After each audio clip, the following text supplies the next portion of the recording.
Шықты ма? Запись слайд шықты ма? Сәлеметсіздер ме, әріптестер? Бүгінгі менің элективті курсым.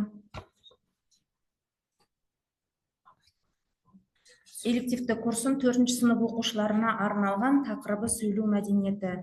Аптасына 1 рет, барлығы 34 сағат. Бұл бағдарламаның мақсаты сөз өнері арқылы сөздік қорын байыту, қосымша әдебиеттерді пайдалану. Оқушылар бойында тіл байлығын, мәдениетті сөйлеу, мәтін құруға үйретіп білімін қалыптастыру. Бағдарламаның өзектілігі: оқушылардың бұрыннан алған білімдерін тереңдете оқуларына мүмкіндік бере отырып, жаңадан берілген тың мәліметтер арқылы әдебиеттен алған білімдерін толықтыра түсу.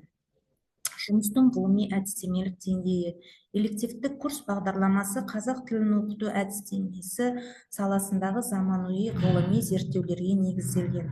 Қазақ тілін білу және қарым-қатынас жасау қабілеті оқушының өмірдің барлық дерлік салаларындағы жетістіктерін анықтайды. Жаңашылдығы: педагогикалық мақсаттылығы. Бағдарламаның жаңашылдығы оқушылардың қазақ тілін көркемдік құралдарын пайдалануында. Теориялық маңызы: бағдарламаның теориялық маңыздылығы қазақ тілін символдық жүйе және қоғамдық құбылыс ретінде білімдерін кеңейту, тілдік нормаларын және олардың әр түрлілігі қарым-қатынастың әр түрлі салаларындағы сөйлеу әрекеттерінің нормалары.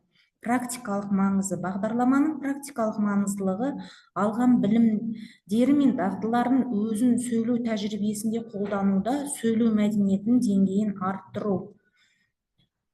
Енді қорытындылай келе, сөйлеу мәдениеті оқушылардың негізгі көрсеткіші болып табылады.